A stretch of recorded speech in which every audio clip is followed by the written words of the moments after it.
I heard you finally divorced my son, my mother-in-law said suddenly over the phone. You're just not good enough for my son. That's why I kept telling you to divorce Mason sooner, she added.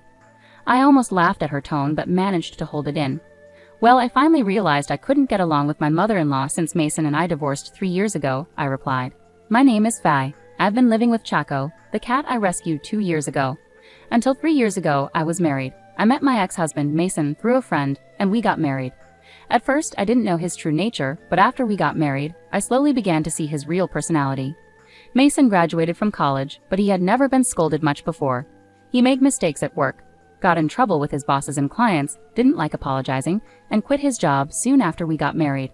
For a while, Mason hid this from me, and I only found out when I saw his tax slip in the room. When I confronted him, he said, "We're married, so it's okay." Mason then got a job at a different company, but it didn't suit him, so he changed jobs again. I suggested he work in assembly line production if he didn't like dealing with people, but he had too much pride to do a job even a high school graduate could do.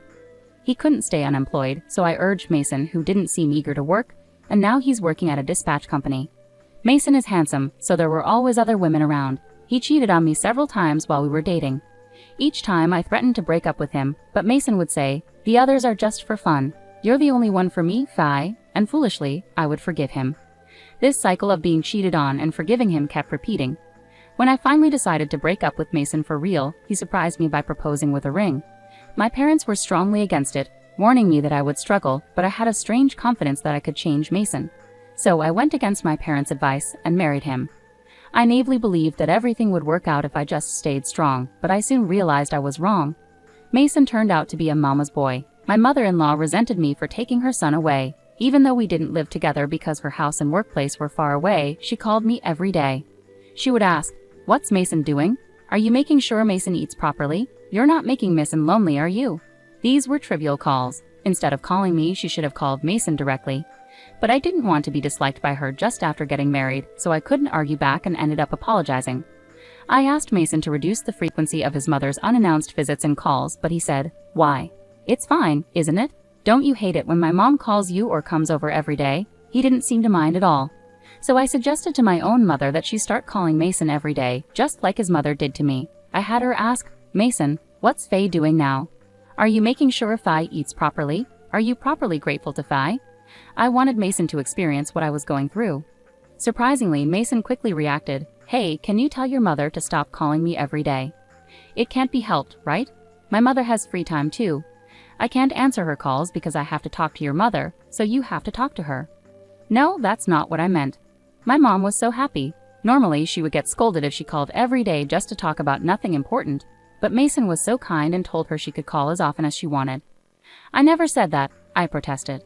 "That's strange, isn't it? Because when I asked you to tell your mom to stop calling me every day, you said you didn't care about my mom calling you every day, right?" Just because I said that doesn't mean she has to call me every day. It's driving me crazy. Then tell your mother the same thing. My mother is different. It's exhausting because it's your mother. It's the same for me, so you should answer your mom's calls. I will not answer any calls from your mom from now on. After discussing with Mason, I sent a message to my mother-in-law asking her to contact Mason for everything in the future, and I blocked her calls and messages. However, when my mother-in-law realized she couldn't reach me, she started visiting more often. She used to only come on weekends, but now she started coming even on weekdays when I was at work. She used the spare key that Mason gave her without my permission to enter the house and rummage through things as if they were her own. I was really shocked when I came home from work on a weekday and found my mother-in-law comfortably sitting in the house. Her behavior escalated. For instance, she once said, "Where's that Louis Vuitton bag?" "Oh, that it was lovely, so I took it." "Why would you take it without asking? Isn't the wife's stuff the same as mine?" "Don't be so uptight, Faith." She takes my things without asking or says, "Oh, Faith, I borrowed a bit of money." One day around noon, the doorbell rang. I found it was the pizza delivery guy. My mother-in-law, who often drops by unexpectedly, had ordered the pizza without asking me and told me to pay for it. I had no choice but to pay and ended up with 2 pizzas. "There's nothing for you, Faith. If you want some, order your own."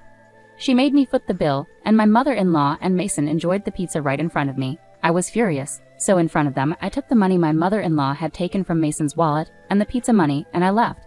That night, I ate barbecue alone. Instead of going home, I stayed at a manga cafe and came back early the next day. When I returned, I was shocked to find food scattered all over from their meal. After that day, I barely spoke to Mason. He saw this as an opportunity to start cheating. At first, he'd secretly meet or message another woman. But when he realized I wasn't interested, he openly talked to her on the phone in front of me or made plans to go out with her. I started questioning if this guy even graduated college with his outrageous behavior. Then, to make matters worse, my mother-in-law got into my car without asking and caused an accident. Luckily, it was just my car involved, and no one else was hurt, but my car was totaled. My mother-in-law ended up in the hospital with a broken hip. It's fate's fault for not driving mom around. You're to blame. How are you going to fix this? Mason and my mother-in-law began blaming me for the accident, and I lost my patience. Fine, I'll take responsibility and report my car stolen. Every time she comes over, she takes my stuff and money. What are you saying? The police won't intervene in family matters. Didn't you know? Even if she's a relative, stealing is a serious crime, grand larceny. We don't even live together, and she's not my biological mother. In that case, I'll file a complaint. As I stood up, Mason tried to stop me and Phil scolded me. Who's the real villain here? Your wife steals, your son cheats, and you, Phil, never apologize for your family's wrongs and always blame others. I think you're the real villain. With that, I laid out printed photos of Mason's affair and messages on the desk. Mason, let's get a divorce, and you'll pay the alimony in one go. What are you talking about? I've already spoken to a lawyer. A lawyer? Isn't that too much? If it is, just sign the divorce papers, stamp them, and pay the alimony now. Then we won't need a lawyer.